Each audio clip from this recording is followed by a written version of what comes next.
Shalom, apa kabar semuanya? Di dalam Tuhan kita semua baik, amin. Mari kita mempersiapkan hati kita saudara. Kita akan memberi yang terbaik bagi Tuhan saat hari ini. Membawa segenap kehidupan kita. Biarlah saat hari ini Tuhan menjamah melawat setiap kita pribadi pas pribadi. Yesus, ini kami Tuhan.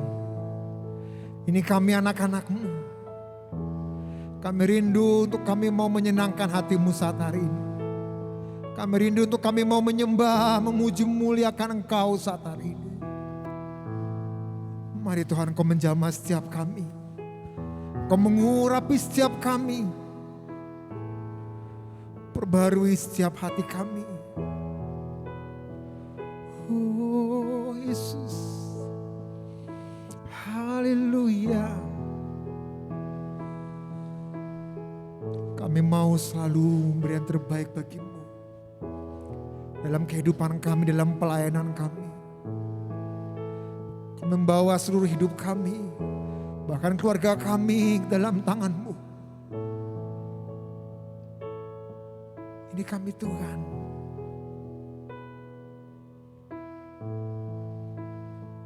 Yesus.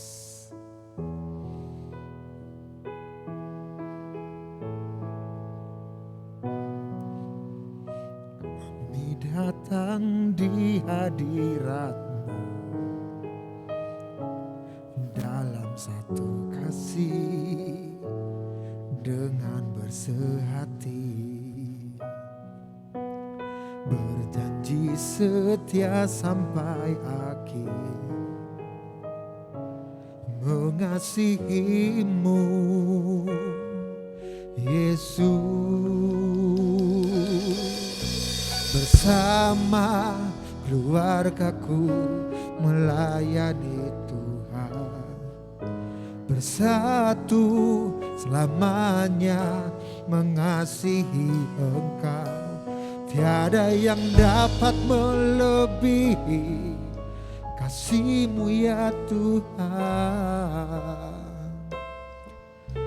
Bagi kami Kaulah segalanya.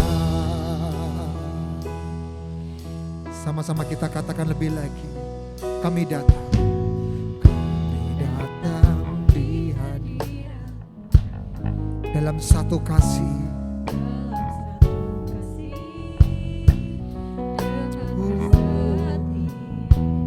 Berjanji setia. Amin. Mengasihi-Mu Yesus, bersama keluargaku melayani Tuhan, bersatu selamanya mengasihi Engkau. Tiada yang dapat melebihi kasih-Mu ya Tuhan. Bagi kami Kaulah segalanya. Katakan kami datang di hadirat-Mu. Kami datang di hadirat-Mu. Amin Tuhan. Dalam satu kasih dengan bersehati. Amin. Berjanji setia sampai akhir, mengasihi-Mu Yesus. Bersama keluargaku melayani Tuhan, bersatu selamanya mengasihi Engkau.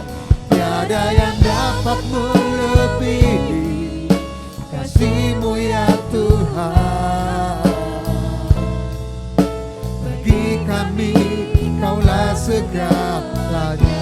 Gelombang badai hidup, gelombang badai hidup coba menghalangi, namun kuasa Tuhan buka jalan kami. Oh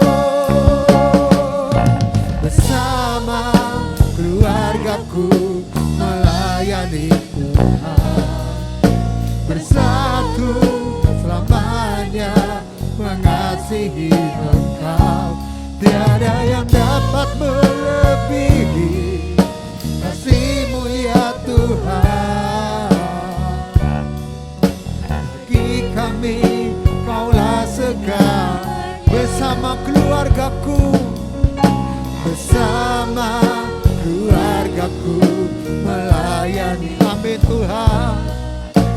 Satu selamanya mengasihi Engkau, tiada yang dapat melebihi kasih-Mu ya Tuhan. Bagi kami Kaulah segalanya, bagi kami Kaulah segalanya, bagi kami Kaulah segalanya.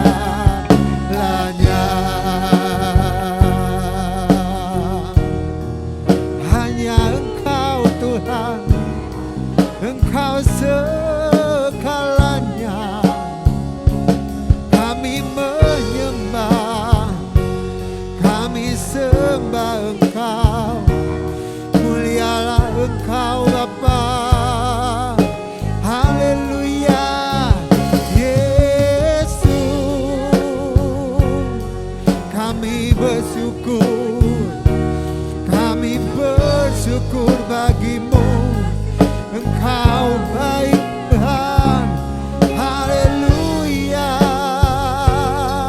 Oh Yesus, haleluya, haleluya. Inilah hidup kami Tuhan, kami mau melayani-Mu dengan sepenuh hati, kami mau melayani-Mu dengan sungguh-sungguh.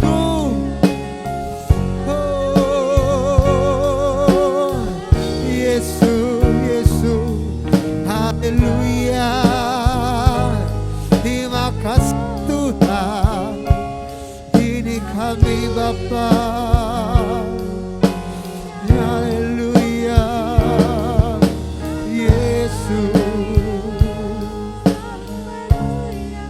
Jadikan kami rumah doa-Mu Tuhan, jadikan kami alat-Mu Tuhan.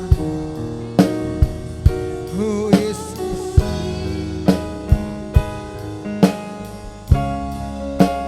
jadikan aku Tuhan rumah doa-Mu, agar semua suku bangsa datang menyembah-Mu.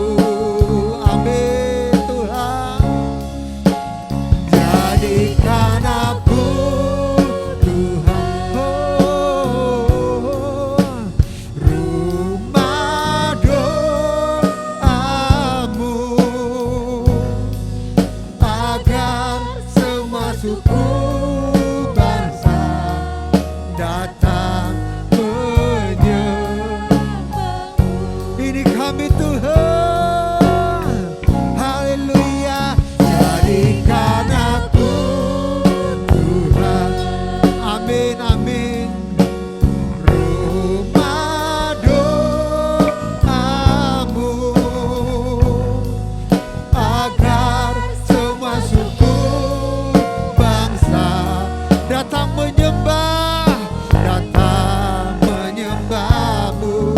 Haleluya Yesus, jadikan aku Tuhan, oh, rumah doa-Mu,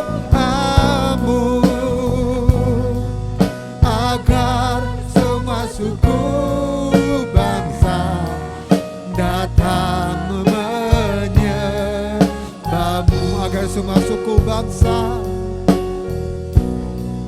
agar semua suku, agar semua suku bangsa, agar semua suku, agar semua suku bangsa, agar semua suku bangsa datang menyembah-Mu. Haleluya. Berikan kemuliaan bagi Tuhan kita yang dahsyat. Sorakan haleluya.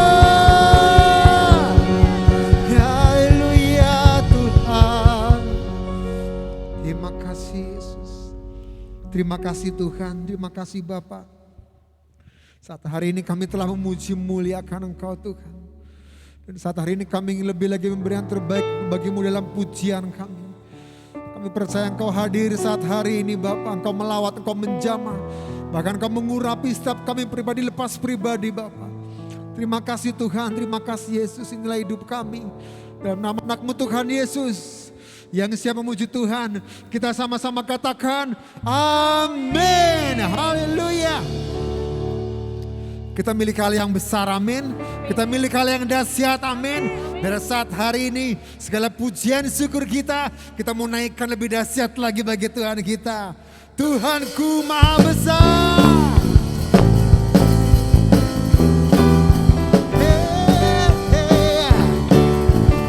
Terima kasih Tuhan.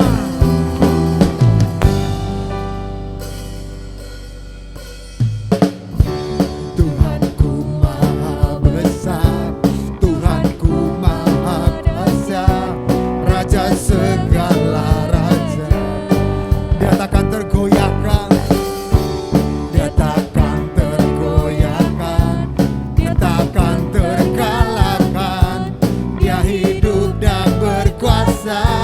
Serukan, serukan namanya, Yesus Tuhan Raja.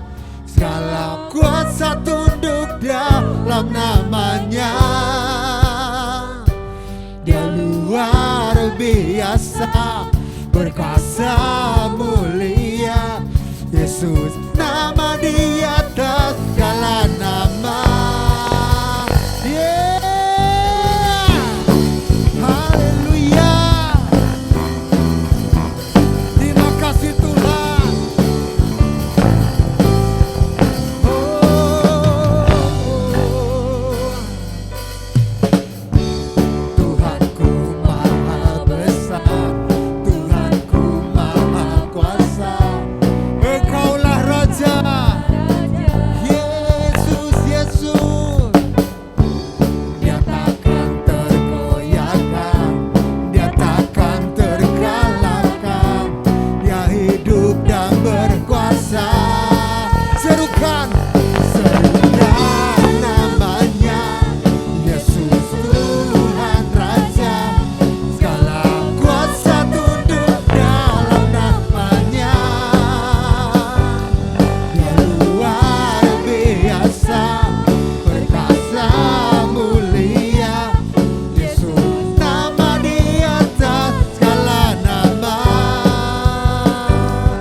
Serukan namanya, serukan namanya.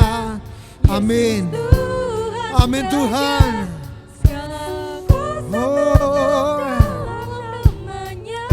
dia luar biasa.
Suara bagi dia. Haleluya, haleluya. Terima kasih Yesus. Haleluya. Sungguh luar biasa saudara. Dan saat hari ini kita akan memberi yang terbaik bagi Tuhan dalam persembahan kita. Yang bertugas kolektan dapat mempersiapkan diri.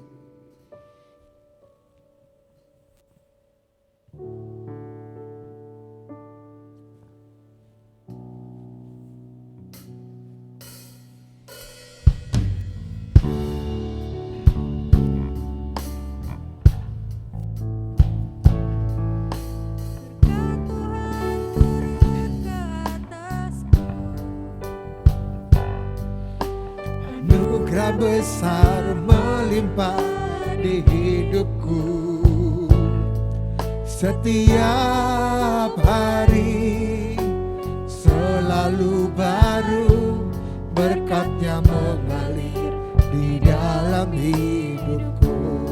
Berkat Tuhan, berkat Tuhan turun ke atasku. Anugerah besar melimpah di hidupku, setiap hari selalu baru, berkatnya mengalir di dalam hidupku. Setiap hari selalu baru, berkatnya mengalir di dalam hidupku. Terima kasih atas persembahannya Tuhan Yesus berkati. Dan kita akan mempersiapkan hati kita saudara. Kita akan mendengar sabda firman Tuhan saat hari ini. Biarlah firman Tuhan yang akan menguatkan, meneguhkan setiap kita. Haleluya Yesus. Engkau yang kami andalkan Tuhan. Kami yakin Kau selalu beserta dengan kami. Sungguh kami percayakan setiap janji-janji-Mu. Tak ada yang mustahil bagi Engkau ya Tuhan. Engkau punya banyak cara untuk menolong setiap kami. Engkau yang akan membukakan jalan bagi setiap hidup kami. Kasih-Mu tak ada berkesudahan sampai selama-lamanya.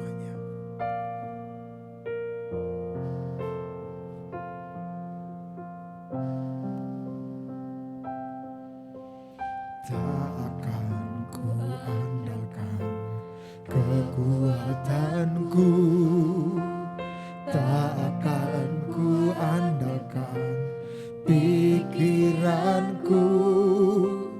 Ku yakin Tuhan selalu besertaku, tak ada yang mustahil bagimu. Sekali lagi katakan, tak akan ku andalkan kekuatanku, amin.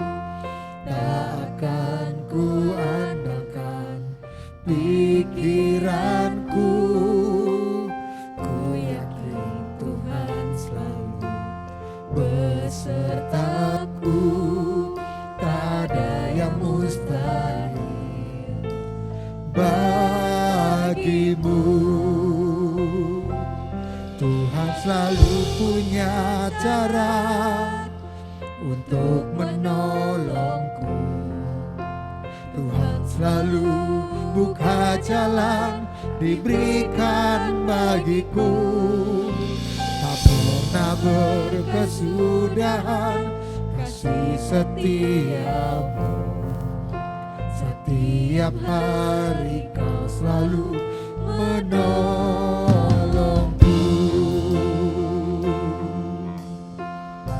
Benar Bapa. Tak akan ku andalkan kekuatanku, tak akan ku andalkan pikiranku. Ku yakin Tuhan selalu besertaku, tak ada yang mustahil bagimu. Tuhan selalu punya cara untuk menolongku. selalu punya jalan diberikan bagiku, tak pernah berkesudahan kasih setiamu. Setiap hari kau selalu menolongku. Tuhan selalu punya cara untuk menolongku. Tuhan selalu buka jalan diberikan bagiku, tak pernah berkesudahan kasih setiamu. Setiap hari kau selalu menolongku. Setiap hari kau selalu menolongku.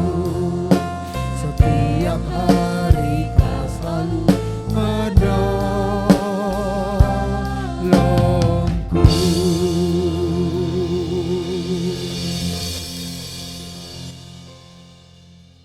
Puji Tuhan, Shalom. Bapak Ibu Saudara, senang sekali kita bisa berjumpa kembali dalam ibadah saat ini. Saya percaya kita semuanya akan diberkati Tuhan melalui pemberitaan firman Tuhan. Mari kita berdoa agar firman Tuhan boleh memberkati kita sekalian. Bapa kami di dalam sorga, kami bersyukur pada saat ini kami boleh bersama-sama memuji, menyembah, dan meninggikan nama-Mu. Dan ini waktunya Tuhan, kami mau berdiam diri, mendengarkan firman-Mu, karena itu kami percaya firman-Mu akan mengarahkan hidup kami, agar hidup kami boleh hidup seturut dengan kehendak-Mu.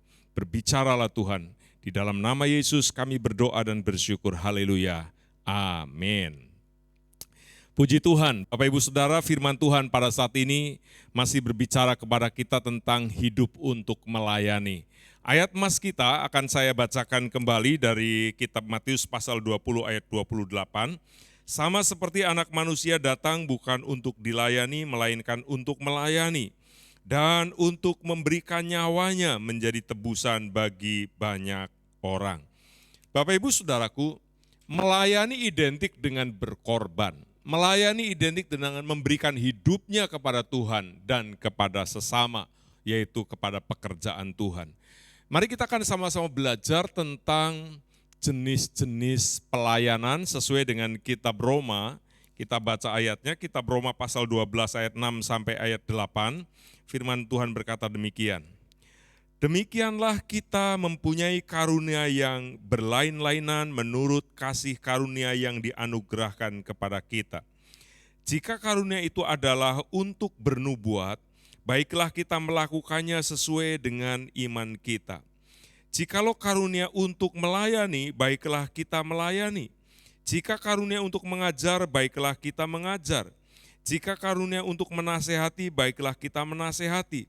Siapa yang membagi-bagikan sesuatu, hendaklah ia melakukannya dengan hati yang ikhlas. Siapa yang memberi pimpinan, hendaklah ia melakukannya dengan rajin. Siapa yang menunjukkan kemurahan, hendaklah ia melakukannya dengan sukacita. Saudara-saudara yang dikasihi Tuhan, memang ada beberapa versi tentang karunia. Kalau kita membaca di dalam kitab 1 Korintus pasal 12 yang sudah kita pelajari minggu yang lalu, kita melihat di sana bahwa ada 9 karunia roh. Tetapi kalau kita melihat di dalam kitab Roma pasal 12, maka kita melihat hal yang lebih praktis.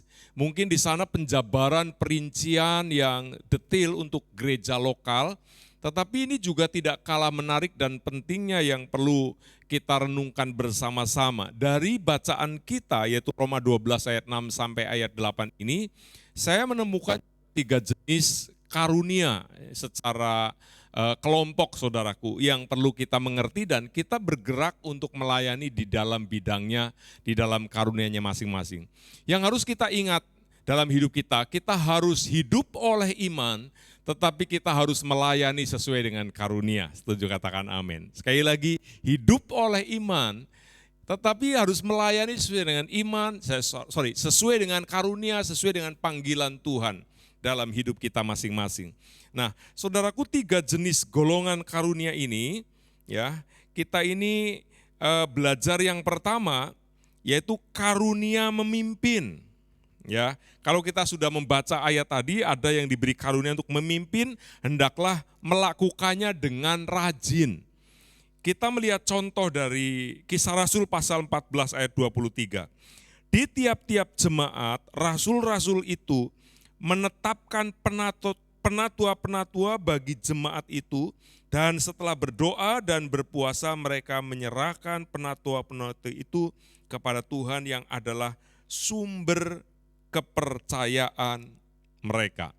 Saudaraku, penatua-penatua berbicara orang-orang yang dipakai Tuhan untuk memimpin jemaat-jemaat di setiap kota, setiap desa, setiap daerah. Karena itu saya percaya ini berbicara tentang karunia pemimpin.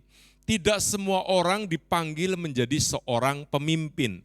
Tidak semua orang diberi kemampuan untuk bisa memimpin. Tetapi memang ada orang-orang yang diberi karunia untuk bisa memimpin.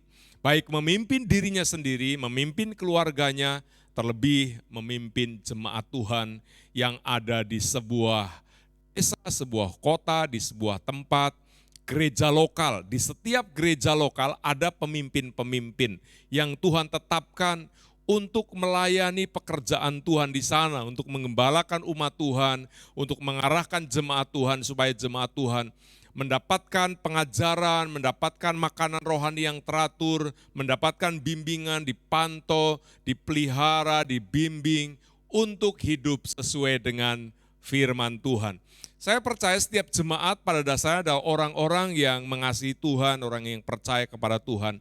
Namun demikian mereka tidak serta-merta bisa hidup spontanitas menjadi hidup yang baik.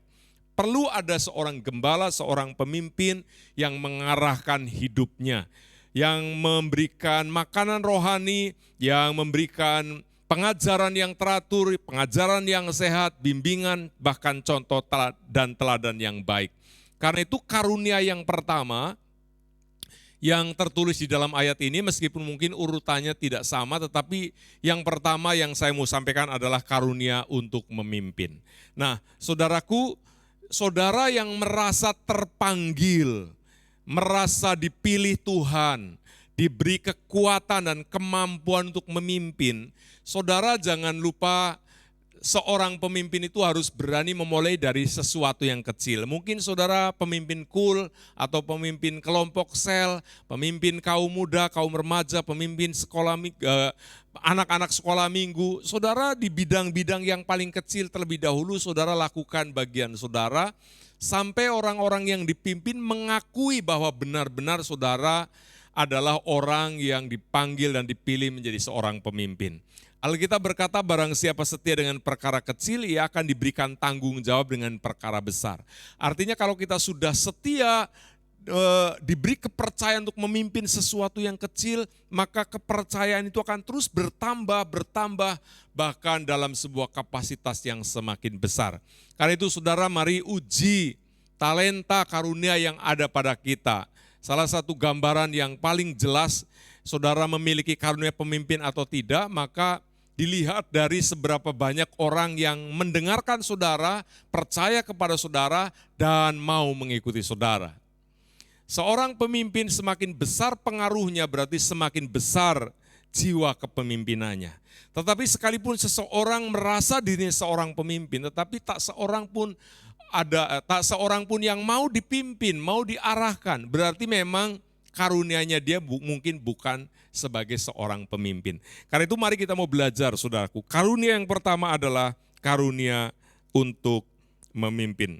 Yang kedua, karunia perkataan. Ini masih sama saudaraku, yaitu bernubuat, mengajar, menasehati. Jadi kalau kita diberi karunia untuk bernubuat seperti yang telah saya sampaikan, pada dasarnya nubuat adalah menyampaikan firman Allah, tetapi secara spesial biasanya nubuatan itu adalah menyampaikan firman Allah kepada seseorang, kepada sebuah gereja, satu kelompok, satu daerah, apa-apa yang akan terjadi di masa yang akan datang. Nah, saudaraku, tapi di sini juga ada karunia menasehati. Kalau saudara mendapatkan karunia untuk menasehati orang, di antaranya tanda-tandanya yang pertama mungkin saudara juga senang sekali memberikan nasihat, ya, prihatin dengan orang yang mengalami kehidupan yang sulit, saudara merasa terpanggil, memiliki hati untuk membimbing, menuntun, mengarahkan orang itu, menasehati seseorang. Dan yang luar biasanya, tanda dari orang yang menerima karunia bisa menasehati orang lain itu orang yang dinasehati itu merasa nyaman, merasa pas. Kok apa yang disampaikan itu persis seperti yang sedang terjadi, seperti yang sedang dialami, dan solusinya atau nasihat-nasihatnya itu rasanya mantep, sehingga orang itu merasa dikuatkan, merasa dipulihkan, merasa diberi jalan keluar, dan lain sebagainya. Menasehati ini penting, saudaraku, karena salah satu gelar atau salah satu jabatan daripada Tuhan kita itu penasehat ajaib. Kalau dia memberikan nasihat itu nasihatnya tidak sama dengan nasihat dunia ini. Demikian pula nasihat orang yang mendapatkan karunia biasanya nasihatnya berlawanan dengan nasihat dunia. Kalau nasihat orang percaya yang mendapatkan karunia nasihat, sumber nasihatnya berasal daripada firman Tuhan. Sumber nasihatnya adalah Alkitab, firman Allah. Firman Allah yang diaplikasikan, diterapkan dalam hidup sehari-hari, dalam kehidupan nyata. Dan ini bukan ngawang-ngawang, saudaraku, menghadapi kehidupan ekonomi, kehidupan keluarga, menghadapi masalah-masalah. Semua nasihat Tuhan itu ada di dalam Alkitab, dan pada waktu nasihatnya diberikan, firman Tuhannya disampaikan, maka setiap orang yang mendengar nasihat itu, mereka boleh merasakan jalan keluar yang terbaik. Dan di sini juga ada mengajar. Mengajar artinya memberikan sebuah pelajaran tentang dasar-dasar hidup, menghadapi kehidupan, menghadapi pengajaran-pengajaran sesat, pengajaran-pengajaran palsu, supaya tidak terjebak, tidak terjerumus dengan pengajaran dunia. Maka ada orang-orang yang punya kesukaan belajar firman, menggali firman, merenungkan firman setelah menerapkannya, maka dia mulai mengadakan studi dengan hamba-hamba Tuhan lain, dengan buku-buku, dengan pengertian secara luas dan bagaimana menerapkan firman Tuhan. Karena itu saudaraku, karunia mengajar ini diberikan oleh Tuhan kepada gereja, kepada jemaat, kepada anak-anak Tuhan yang memang Allah mengaruniakannya sehingga pengajarannya sangat detail, sangat jelas untuk menjalani hari-hari hidup, menjalani kehidupan yang ada. Dia tidak takut lagi, tidak bimbang lagi. Dan seorang pengajar biasanya menyampaikan pengajaran-pengajaran detail yang bahkan tidak dimengerti oleh orang-orang yang belajar untuk melayani di dalam bidang lain. Karena itu simbol seorang pengajar, saudaraku, kalau kita melihat ada 5 jawatan dalam gereja, ada rasul, nabi, ada penginjil, ada gembala, ada guru. Simbolnya itu ada 5 jari ini. Rasul, jempolan, nabi, suka tuding, suka tunjuk. Jari tengah ini yang paling menonjol, penginjil, pergi kemana-mana, daerah yang belum dijangkau, dia sudah ada di sana. Gembala, ini lambang jari manis, ini orang yang bisa menyejukkan, bisa menerima orang apa adanya, dan bisa memberikan kasih sayang melebihi nabi, melebihi rasul. Tetapi yang paling terakhir ada jari kelingking ini, jari yang paling kecil. Ini bagian korek-korek yang bagian paling kecil pun dia tahu. Pengajarannya begitu detail, pengertiannya begitu detail. Karena itu saudara, kalau saudara senang belajar Alkitab, juga membandingkan dengan buku-buku pengajaran, baik buku secara doktrin ya, maupun buku-buku pengetahuan umum yang ada hubungannya dengan Alkitab, silakan saudaraku belajar agar saudara diperlengkapi. Siapa tahu di antara saudara ada yang memang mendapatkan karunia menjadi seorang guru atau seorang pengajar Injil. Nah, saya percaya ini hubungannya dengan karunia perkataan. Ya, ada bisa mengajar, bisa menasehati, bisa bernubuat, bisa menyampaikan firman, bisa memberkati banyak orang melalui karunia yang ada. Nah, saudara, kita melihat di dalam jenis karunia yang ketiga adalah karunia melayani meja. Ya. Karena dikatakan ada orang yang mendapatkan karunia untuk melayani. Nah, saya lebih menekankan di sini adalah melayani meja. Nah, kita melihat contoh di dalam Kisah Rasul pasal 6 ayat 2 sampai ayat 7. Di sana katakan berhubungan dengan itu, ke-12 rasul itu memanggil semua murid berkumpul dan berkata, kami tidak merasa puas karena kami melalaikan firman Allah untuk melayani meja. Karena itu saudara-saudara, pilihlah 7 orang dari antaramu yang terkenal baik dan yang penuh roh dan hikmat, supaya kami mengangkat mereka untuk tugas itu. Dan supaya kami sendiri dapat memusatkan pikiran dalam doa dan pelayanan firman.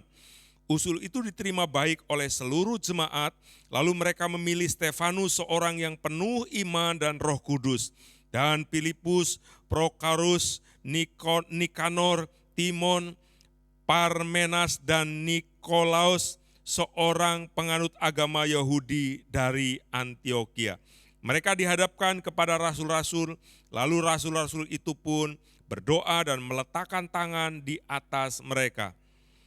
Firman Allah makin tersebar dan jumlah murid di Yerusalem makin bertambah banyak. Juga sejumlah besar imam menyerahkan diri dan percaya. Saudaraku, pengertian melayani meja ini adalah pelayanan diakonia atau pelayanan yang praktis yang hubungannya dengan sosial kemanusiaan kepada jemaat-jemaat yang sangat membutuhkan. Di setiap gereja, di setiap jemaat, di kota, di desa, ada orang yang ekonominya berkecukupan bahkan berkelimpahan, tetapi faktanya ada juga selalu ada orang yang mengalami kekurangan. Nah, saudaraku, orang yang kuat wajib memperhatikan dan menanggung orang yang lemah. Orang yang kuat harus menerima orang yang lemah, baik lemah secara iman maupun secara ekonomi. Nah, karena itu secara ekonomi kalau kita kuat, kita punya tanggung jawab menyalurkan berkat jasmani untuk menolong mereka yang lemah secara ekonomi. Nah, ini saudaraku perlu ada yang mengkoordinir, perlu ada yang menjadi pelaku pelayan meja. Pelayan meja yang pertama saya percaya melayani meja hamba-hamba Tuhan. Melayani meja gembala-gembala. Melayani meja orang-orang yang melayani mimbar. Saudaraku, dari mana sumbernya pengertian ini? Kita lihat di dalam contoh pelayanan Yesus, Lukas 8 ayat 1-3. Tidak lama sesudah itu Yesus berjalan berkeliling dari kota ke kota dan dari desa ke desa, memberitakan Injil Kerajaan Allah. Ke-12 muridnya bersama-sama dengan dia. Dan juga beberapa orang perempuan yang telah disembuhkan dari roh-roh jahat atau berbagai penyakit, yaitu Maria yang disebut Magdalena, yang telah dibebaskan dari 7 roh jahat, Yohana istri Kusa, bendahara Herodes, Susana, dan banyak perempuan lain. Perempuan-perempuan ini melayani rombongan itu dengan kekayaan mereka. Ini kita lihat contoh Yesus. Yesus pelayanannya didampingi oleh 12 murid utama. Salah satu muridnya diangkat menjadi bendahara. Tetapi selain 12 murid yang di dalamnya ada satu bendahara, maka Yesus juga pelayanannya didampingi dan ditopang oleh wanita-wanita yang sudah ditolong Tuhan, sudah diselamatkan Tuhan, sudah dibebaskan dari belenggu iblis, sudah menerima keselamatan dan merasakan hidupnya sudah dibebaskan oleh Tuhan. Wanita-wanita ini adalah secara materi orang yang memiliki harta, tetapi secara hati dia juga memiliki kasih untuk melayani. Dalam faktanya ada orang kaya tetapi orangnya pelit. Ada orang miskin, orangnya murah hati. Tetapi wanita-wanita ini adalah orang yang murah hati, tetapi secara materi orang ini juga memiliki berkat materi. Sehingga saudaraku menjadi sebuah ekspresi hidup sehari-hari, dia sangat senang mengikuti pelayanan Yesus dan menopang pelayanan Yesus dengan kekayaannya. Ini yang saya sebut pelayanan meja. Dia melayani mejanya Yesus dan murid-muridnya, tetapi dia juga melayani orang-orang yang sedang membutuhkan pelayanan kasih ini. Nah, saudaraku, gereja tidak boleh kekurangan jati dirinya, yaitu menjadi terang, menjadi berkat dengan berbuat baik, juga dengan memberi, dengan menabur, dengan menyalurkan berkat secara materi. Saya percaya kalau kita punya konsep yang jelas seperti ini, kita dipanggil oleh Tuhan, salah satu bentuk pelayanan kita adalah pelayanan meja. Dalam hidup kita, mari saudaraku, kita mau belajar membuka hati, membuka dompet. Untuk apa? Melayani meja.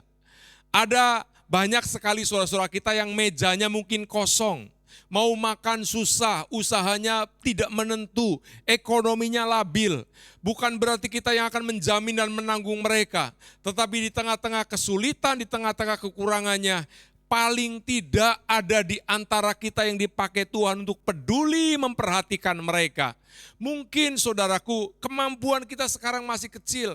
Saya mau katakan, ayo dimulai dari kecil. Ayo kita mulai melakukan sesuatu, kita kumpulkan, kita salurkan, kita alokasikan kepada saudara-saudara kita yang sedang membutuhkan. Saudara-saudara kita itu dimulai dari hamba-hamba Tuhan yang melayani dan jemaat-jemaat Tuhan yang dilayani. Tuhan rindu setiap orang percaya mendapatkan berkat Tuhan. Saudara tahu bahwa berkat Tuhan itu Tuhan sudah titipkan dalam hidup kita. Sebagian dari apa yang kita peroleh, itu adalah jatah dan haknya mereka yang sedang menantikan berkat Tuhan. Ada orang yang hidupnya diberkati, tetapi ada orang yang hidupnya mau menjadi berkat.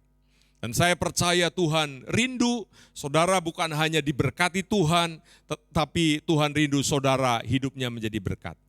Level diberkati itu menyenangkan, tetapi saudara tahu level menjadi berkat itu bukan hanya menyenangkan, tetapi saudara akan berkenan kepada Tuhan. Nama Tuhan dipermuliakan melihat orang-orang yang hidupnya menjadi berkat. Karena itu mari kita mau belajar bersama-sama, mau menabur, mau peduli, mau memiliki tangan yang terulur, mau memiliki dompet yang terbuka. Saudaraku, hidup yang sementara jangan egois, jangan hanya memikirkan diri sendiri.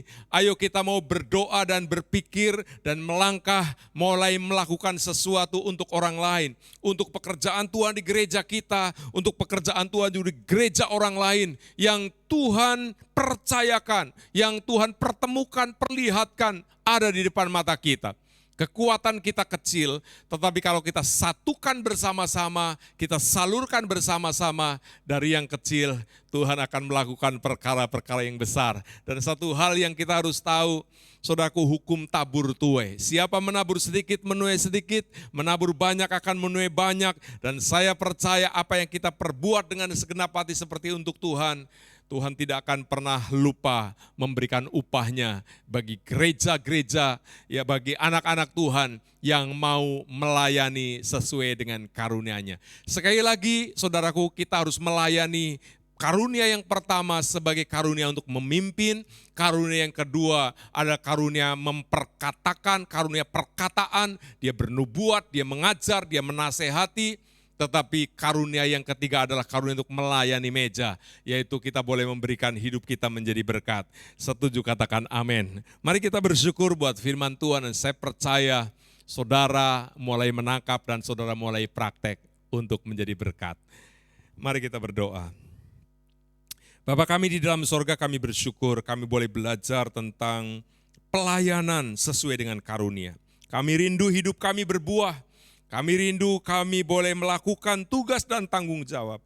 Talenta apapun yang Kau percayakan kepada kami mau gunakan, kami mau kembangkan melalui hidup kami. Talenta ini berlipat kali ganda, banyak orang diberkati, banyak orang bersyukur dan bersukacita melalui hidup dan pelayanan kami, nama Tuhan dipermuliakan. Terima kasih Bapa, kami berdoa untuk anak-anak-Mu, jemaat-Mu, hamba-hamba-Mu yang sedang mengikuti ibadah, baik secara onsite maupun secara online, diberkati hidupnya, diberkati keluarganya, diberkati kesehatannya, diberkati ekonominya, diberkati pendidikannya.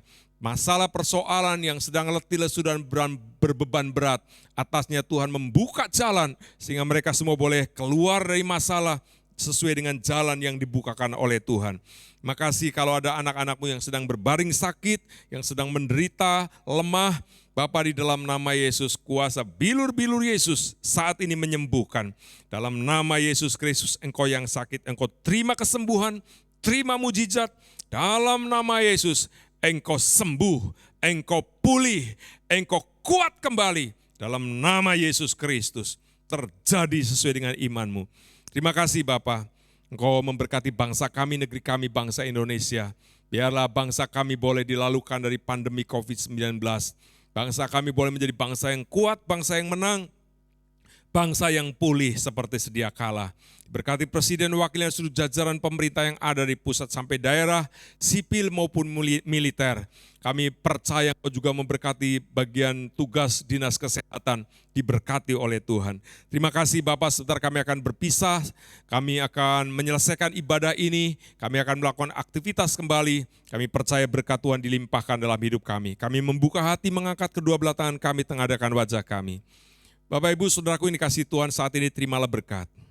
Berkat damai sejahtera dari Allah Bapa, kasih sayang dari Tuhan Yesus, persekutuan dan pengurapan yang berlimpah-limpah di dalam kuat kuasa Roh Kudus turun dalam hidupmu. Diberkatilah engkau pada waktu masuk, pada waktu keluar, di kota, di desa, dimanapun kau berada, tangan Tuhan selalu menopang hidupmu.